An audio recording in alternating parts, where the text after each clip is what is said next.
This is the arrival of Chris Burkett, the new addition. He won't appear in your airshow programme, he's only just been added to the lineup. Trailing smoke in a stop-start fashion with his little extra 300 seconds. So arriving with pure style there, dotting the sky and climbing up, twirling, tumbling. Lots of gyroscopic maneuvers again here. This is an extra 300, the forebear of the extra NG that we just saw with the stylings. Chris Burkett's going to perform an exciting display for you this afternoon, and he's a regular from Clacton. He's been here displaying before in what used to be the Twister displays, and he's delighted to be back here performing high energy aerobatics for you in extra 300.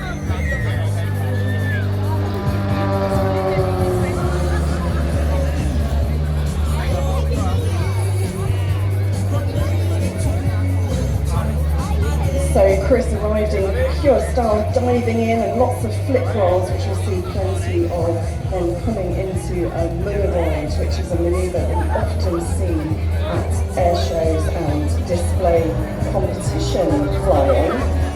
The Murroid is actually a manoeuvre that's designed for freestyle flying, invented by Swiss aerobatic champion Eric Muller. And it's sometimes called the spiralling tower or the helicopter spin. It's an upward negative flick roll that then is made flatter when we put this aircraft horizontal at the top, the nose to the horizon, descending back down into a positive spin at full throttle.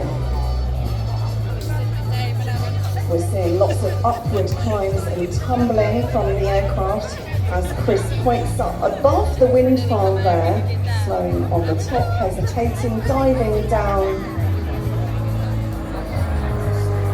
And you can hear the roar of the Lycoming engine as he pulls back up, twirling as he goes.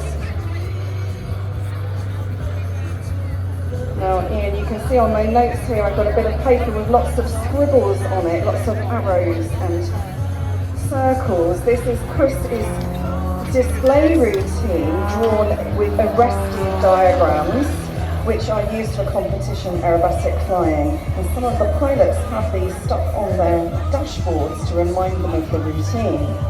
Well, it's a lot to remember, let's be honest, when you're doing a display for perhaps 8 or 10 minutes, as we're seeing. And it's, yes indeed, Chris is sky high, he's up into the sky.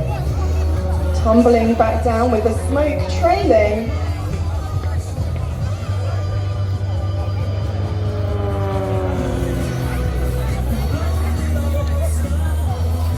So the extra 300S is the model that Chris is flying. It's a lighter, higher performance single-seat variant of the common two-seater Extra 300L, designed by Walter Extra, a German aerobatic pilot and engineer. His designs have rewritten what was possible to do in an aerobatic aircraft. The carbon fibre wing spar is incredibly stiff and strong, and it's designed to an ultimate failure load of 24G. At those stress levels, the weakest point in the system is more likely to be the pilot. The high strength and stiffness made it possible to fit enormous control surfaces. The rudder and elevator have large maximum deflections, and the ailerons are almost full span. This gives the most eyeball-popping roll rates of 400 degrees per second, even faster than this in snap or flick rolls.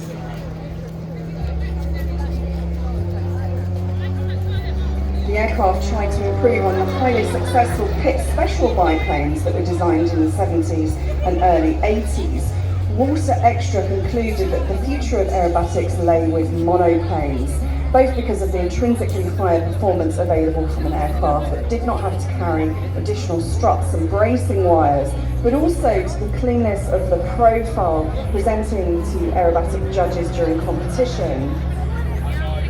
His designs have evolved from the Extra 230 with a 4-cylinder engine wooden wing through to the Extra 260, which was a 6-cylinder, also wooden wing aircraft, to the Extra 300 series with its 300 brake horsepower, 6-cylinder Lycoming engines and carbon fibre wings.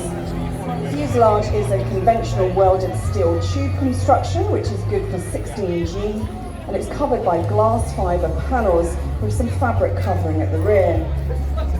Chris's aircraft was built in 2006 and is the last Extra 300S model produced.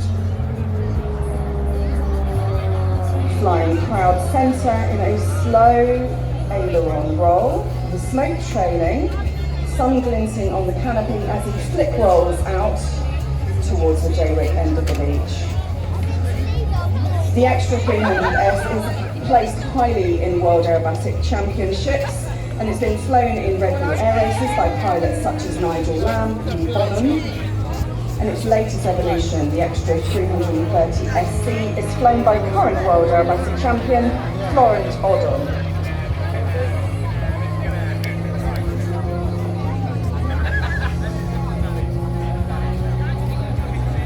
The aircraft to fly is a challenge, but incredibly rewarding. When the controls are kept near the centre of travel, it's an easy and responsive aircraft to fly. Your brain adjusts to the pace, the takeoffs and landings are straightforward, and operating the aircraft gently is entirely possible, but that would be a complete waste. The Extra is such a willing performer, it begs to be pushed and pulled and pushed to its limit, and it's more than capable of inflicting pain on the pilot for the amount of G. Despite the feather-light control forces during normal operations, in the display sequence, Chris is having to sometimes use both hands on the stick to accurately position the controls under very high loads. In the negative flicks and tumbles, it feels like your head is being gripped from the body, yet while doing so, the aircraft remains highly predictable once you've learnt the ways of the aircraft. Now, you may have heard me earlier saying my first light aircraft experience and aerobatic experience was an Extra 300. Lovely knife edge manoeuvre there from Chris, centre proud. And it really is like flying a Formula One car in the sky. It's incredibly lightweight to touch. It rolls like you wouldn't believe, and it's incredibly rewarding. Well, we've been hearing how a lot of our pilots are commercial pilots by day. Chris is an aeronautical engineer, but he's flying, of course, dovetail well with his profession. This started with a stint at the Royal Aircraft Establishment, assigned to the Tornado Flight Test Programme. Chris was awarded a National Engineering Scholarship and also an undergraduate apprenticeship at British Aerospace Hatfield, leading to first-class honours from the University of Southampton. So in his day job, he's working with all sorts of aerospace and defence issues, naval hydrodynamics, America's Cup yacht racing team, and speed record challenges. And he even gets involved with green energy wind and tidal turbines. So anything to do with engineering, and Chris is your man.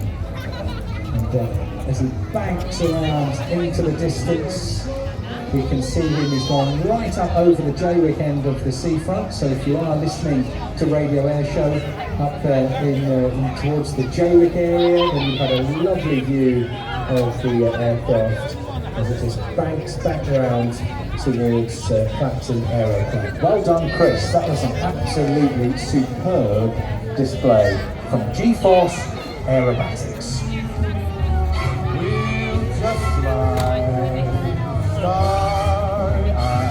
You're listening to Radio Airshow from Actual Radio. It's great to have your company live on the seafront. Ian and Sam here on the commentary point.